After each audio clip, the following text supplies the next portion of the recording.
Space. This is the eeriest of all places humans have ever been. To travel to a height of 400 kilometers, to set foot on the surface of the moon, or to conquer another planet. Such a journey is adventurous by its very nature and undeniably involves flirting with death. An example, an astronaut nearly drowned in space in July 2013. And when I say drowned, I mean it in the most literal sense of the word. An astronaut spacesuit can be thought of as being like a little spaceship, and as it is a piece of technology, like all technology, it can sometimes break down. It was a perfectly normal day. The guys on the International Space Station were performing a routine spacewalk. They were fixing some antenna or some such thing, attached to the station by just a thin cable, floating against the backdrop of the Earth. That's when Italian astronaut Luca Parmitano experienced something completely unexpected. Water suddenly began to rain down over his head. He immediately reported this to NASA. They decided that it was a malfunction in the drinking water supply system and ordered the astronaut to drain the container. This didn't help. The water continued to fill his spacesuit. After that, the order came to immediately cease operations and return to the station. This was easier said than done. I started going back to the airlock and the water kept trickling, Luca recalls. It completely covered my eyes and my nose. It was really hard to see. I couldn't hear anything, couldn't breathe. When I tried to tell ground control that I had problems, they couldn't hear me and I couldn't hear them.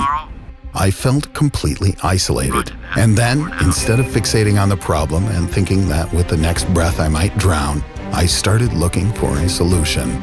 Miraculously, Luca, blind in space, and simply by touch, managed to pass by the so-called danger zones outside the station.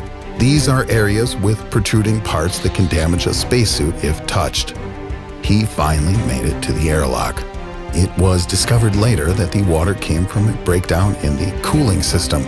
And, of course, under conditions of weightlessness, the liquid was physically unable to drain down the suit. Unfortunately, all the water gathered at the top in the helmet. In total, about 2 liters of water leaked into the suit. Luca is not the only spaceman who suffered from a broken suit. The first person in Canadian history to go into space, as well as the first Canadian to visit the space station Mir, Chris Hadfield experienced something similar. During a spacewalk in 2001, the astronaut suddenly felt some kind of burning sensation in his eyes. Tears immediately appeared in his eyes. Under the influence of weightlessness, his tears began to gather, temporarily blinding him. Hadfield was in a very awkward position, essentially blind in outer space with just a drill in his hands. Command decided that the eye irritation was caused by a leak of toxic gas, and to solve the problem, Chris was ordered to vent his air into space.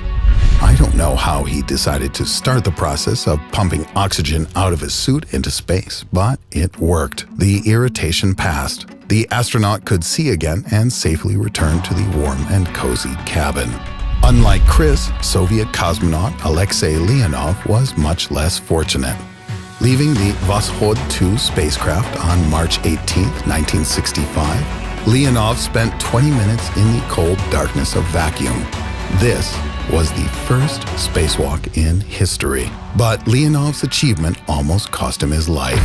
To perform his heroic deed, he used a spacesuit called the Berkut. As it turned out later, this was not the best choice.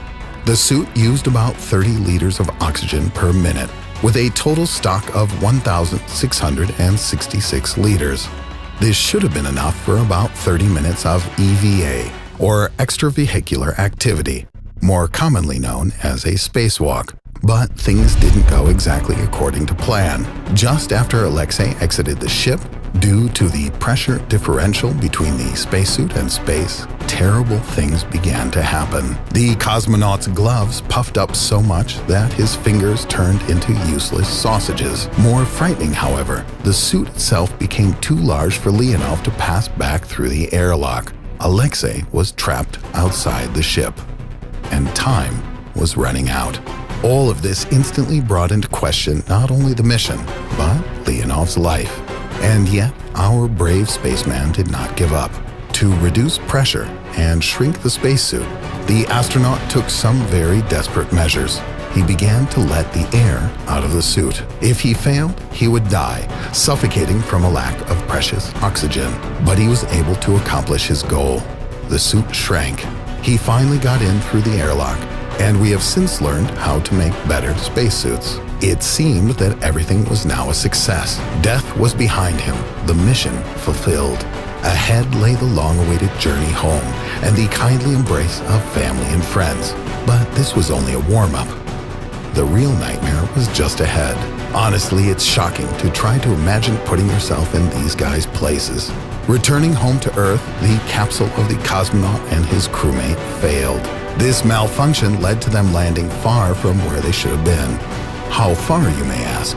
The capsule fell deep in the Siberian taiga, the snow forest, thousands of miles away from help, warm soup, or a soft bed. The cosmonauts found themselves in a forest filled with wild animals. They were unarmed, tired, without shelter or food. And in weather so cold they had to strip naked and pour sweat from their spacesuits to avoid frostbite.